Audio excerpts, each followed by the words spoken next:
तो एक कांटे का मैच जो लास्ट बॉल तक गया और फाइनली जीटी ने जीत लिया। क्या गजब का मैच हुआ, जिसमें बारिश हो रही थी, सब कुछ हुआ, सारा ड्रामा जितना हो सकता था वो हुआ। आपके मुंबई की बैटिंग फेल हुई।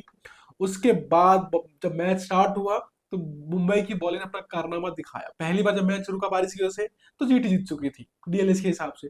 दोबारा जब मैच रुका तो मुंबई जीत चुकी थी। लेकिन आखिर में एक ओवर के लिए मैच हुआ और वहां पर जाकर मुंबई हार गई। क्यों हारी? क्योंकि बॉलिंग नहीं थी किसको, दीपक चहर को। देखो पांड्या साहब की आखिरी हिम्मत मैच नहीं जो हुई। हुआ ना, वो सुपर ओवर समझो इस मैच को, क्योंकि हर बार मैच रुकता था, मोमेंटम टूटता था। तो इससे क्या हुआ, इस मैच को एक ओवर का ही मैच समझो। एक ओवर में ऐसे समझ लो कि मुंबई ने 15 रन बनाए थे और इनको 15 रन बनाना था। मेन जो चीज था ना, वो था मुंबई के पास दो चीज नहीं था।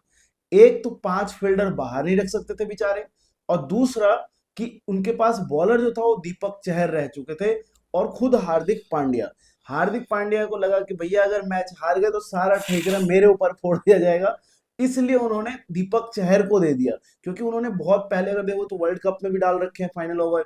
उसके बाद बांग्लादेश में भी अगर एशिया कप था उसमें भी डाल रखे हैं फाइनल ओवर।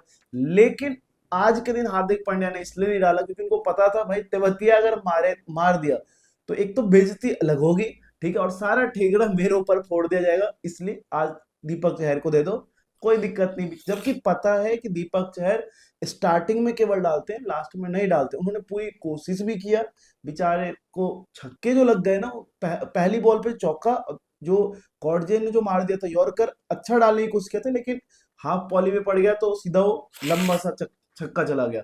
लेकिन मैच जो है ना वो बहुत ही रोमांचक हुआ।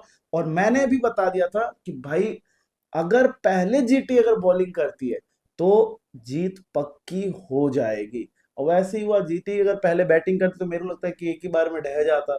पता ही नहीं चलता उनको कितना बनाना है, क्योंकि उन लोगों का जो स्कोर है, और खासकर जिस तरीके से आज सूर्य कुमार ने खेला और विलियम जैक्स ने जो पारी को संभाला था, एक टाइम तो ऐसा लगा कि भाई आज दोबारा से, मतलब कि मतलब दोबारा से ना आज ऐसा लगा था कि मुंबई इंडियंस मैच को पूरा घुमा के रख देगा।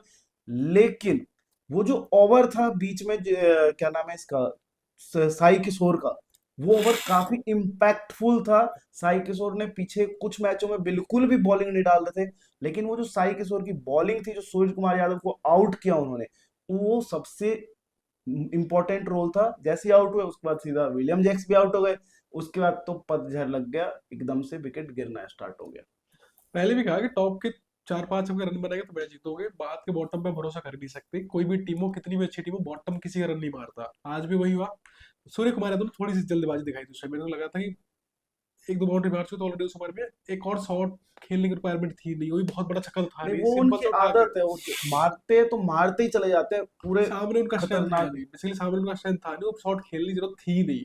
ऑलरेडी आपका स्ट्राइकर नहीं सही नहीं, चल रहा मार था। तो ऑफ साइड में मारते हो वो, और विल कभी जैक्स की कभी बात लग करें जाता तो है विल जैक्स लेकिन। के 3-4 कैच छूटे, 2-3 उसके रन आउट हाँ, छूटे, तब जाकर उतने रन बने थे। तो विल जैक्स जबकि का विकेट थोड़ा गिर सा रहा था था तो नहीं। विल जैक्स को ना एक दो बॉल और खेल लेना चाहिए था, 2-3 बॉल और खेल के ले रहते तो वो तो मेरे हिसाब बेवकूफी हो गई सूर्य कुमार यादव से, क्योंकि उसको थोड़ा सा रुक जाना चाहिए था।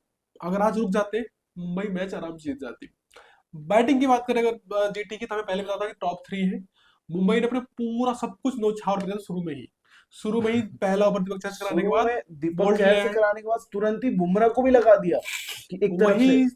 फायदा भी था और हाँ, नुकसान भी वही कर गई। फायदा था कि जल्दी विकेट गिर जाए, लेकिन उस टाइम में एक विकेट और अगर मिल जाता, नहीं गिरा था जहां उस पे टाइम विकेट। बटलर और सुमन गिल थे, वो अगर आउट हो जाते तो मुझे लगता है बहुत ही खत्म ही था, मतलब फिर तो मैच, मैं तो एक क्योंकि कहूंगा सबसे ज्यादा तारीफ नीच। करूंगा सुमन गिल की, जिस बंदे हाँ, ने मतलब उसका एक ही था, मैं 20 ओवर खेलूंगा। क्योंकि उनको मतलब पूरी टीम को पता था कि अगर मैं आउट हो गया तो नीचे जो है शाहरुख खान जैसे बैट्समैन बैठे हुए हैं, जो कि इनको भाई पहले शाहरुख खान को बाहर करो, और जो तुम्हारा सुंदर है उसको खिलाओ। बिल्कुल बॉलिंग में डाल देगा, अगर तुम्हें बॉलिंग की जरूरत पड़ेगी तो सुंदर बॉलिंग में डाल सकता है। ये तो बॉलिंग में नहीं डाल सकता, और आता है ऑलराउंडर में। ऑलराउंडर में आज तक बॉलिंग डालते हुए नहीं देखा मैंने इसको। तो मेन जो सुमन गिल ने जो ग्रेट दिखाया ना आज, इतनी खतरनाक बॉलिंग हो रही थी सुबह बोल्ट की, आपके पास बुमराह की, बंदे ने पूरी स्ट्राइक पूरे टाइम रखी, बॉल उसको बटलर को स्ट्राइक दी ही नहीं। मैं ही खेलूंगा, सारे डॉट निकाल दिए, मिडल ओवर निकाल, जो करा सब कुछ किया, लेकिन अपने विकेट नहीं दिया। और बिल्कुल। पूरे 6 ओवर जबकि दिख रहा था सबको बारिश हो रही, सबको लग रहा था तेज खेलेगा, बट उसने तेज नहीं खेला। उसने मैं पूरा ओवर खेलूंगा चाहे कुछ भी हो जाए, अपने विकेट नहीं दूंगा। और और 6 ओवर से टिका। और आखिर में जब बारिश चालू हुई तब तक जीटी आगे निकल गई थी, जीटी अगर तो जीटी आगे जीत निकल गई थी, लेकिन जैसे जो रदरफोर्ड आने के बाद एक ही ओवर में जो उन्होंने 14-15 रन मारे थे, वहां पे भी हल्का सा मैच घूम गया।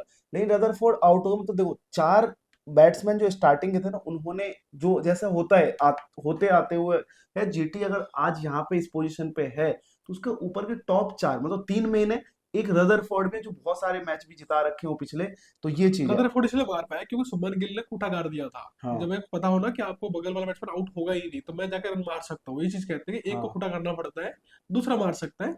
शुभमन गिल के रहने से उनको फिर फ्रीडम मिली कि मैं जाकर स्कोर कर सकता हूँ। दो छक्के दो चौके लगाए, फिर मैच पूरा खुल गया, तो वहां से वहां उसके बाद ना फिर एक टाइम लगा कि जीटी के पास लगे, फिर विकेट गिरने लग गया, तो फिर मुंबई, बारिश हुई, मैच मतलब रुक मैच गया। में मजा बांध दिया था पूरा। बारिश हुई, मैच रुका। उसके बाद जब दोबारा मैच चालू हुआ, बुमराह को फिर बॉल दे दी उन लोगों ने, और बुमराह ने 2 ओवर में 2 विकेट गिरा दिए। शुभमन गिल को भी आउट कर दिया, रदरफोर्ड को भी आउट कर दिया। उसके बाद अश्विन कुमार ने 2 विकेट और गिरा दिए, तो बेसिकली 7 विकेट गिर हाँ, चुके थे। बारिश दोबारा हुई।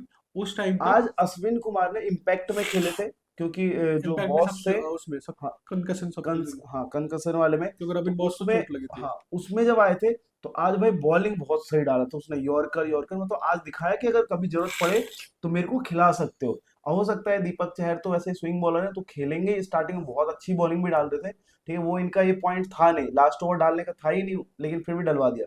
और दूसरा ये है कि भाई 5 ही 7 बॉल खेलता है, ठीक है, तेवतिया, लेकिन तेवतिया ने दिखा दिया है कि मेरे 5-7 बॉल का इम्पैक्ट क्या हो सकता है।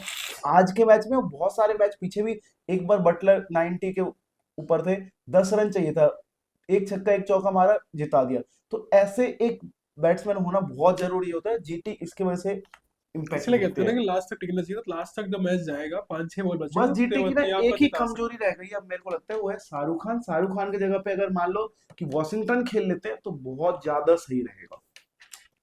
तो क्या खतरनाक मैच हुआ। जीटी ने मजा आ मतलब गया। लास्ट तक खा के मैच मुंबई निकाल के ले गई, और वो निकालने मेनली एक ही प्लेयर था, वो आपका बुमराह था। बुमराह ने हाँ, 4 ओवर मेन में वही था कि मेन जो बुमराह ने 15 काम कर दिया। डॉट बॉल डालकर 19 रन दिए और 2 विकेट नहीं, निकाल दिए। बुमराह और बोल्ट, बोल्ट ने 4 ओवर में केवल 22 रन दिए, और बुमराह ने 4 ओवर में केवल 19 रन दिए।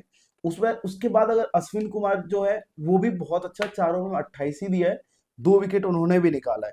तो ये एक इम्पैक्ट बॉलिंग टैग जीटी दिखा का था। टेस्ट था, जीटी उसमें पास हो गई है। हाँ, और पास बैटिंग ने नहीं कराई, बॉलिंग ने कराई एक्चुअली में। तो बॉलिंग ने पहले ही निपटा दिया पूरी मुंबई को, और ये स्कोर अब 180 दोबारा के। से ना जीटी टॉप पे पहुंच गया, और जीटी को ना अब मुझे नहीं लगता कि पहले टू में से कोई बाहर कर सकता है। और एक बार फिर से मुंबई इंडियंस के ऊपर तलवार लटक गई है, क्योंकि मुंबई इंडियंस फोर्थ पोजीशन पे आ गई है। इतने टॉप पे पहुंचने के बाद दोबारा फोर्थ पोजीशन पे आ गई है, और मुंबई इंडियंस के लिए जो नेक्स्ट मैच होने वाला है, वो बहुत ज्यादा इंपॉर्टेंट है। जैसे आज का इंपॉर्टेंट था जीटी के लिए, दोनों के लिए था, जीटी आगे निकल गई, वैसे ही इसके लिए भी इंपॉर्टेंट होने वाला है। लेकिन मुंबई की टीम बहुत स्ट्रॉन्ग है, आज बैटिंग फेल हुआ है, नेक्स्ट मैच होगा बहुत दो कम में चांस है। से कम इसको एक जीतना ही पड़ेगा। दोनों जीतने पड़ेंगे। अगर अगर कंफर्म करना है अपने हाँ, आप को, तो वैसे तो एक में काम चल जाएगा, बट मुंबई की 6 मैच की लगातार जीत को फाइनली टूटी, लगभग लगातार जीत गए हैं, हाँ, बट जीटी ने ब्रेक मार दिया। चलिए मिलते हैं आपको नेक्स्ट मैच के नेक्स्ट। अंदर।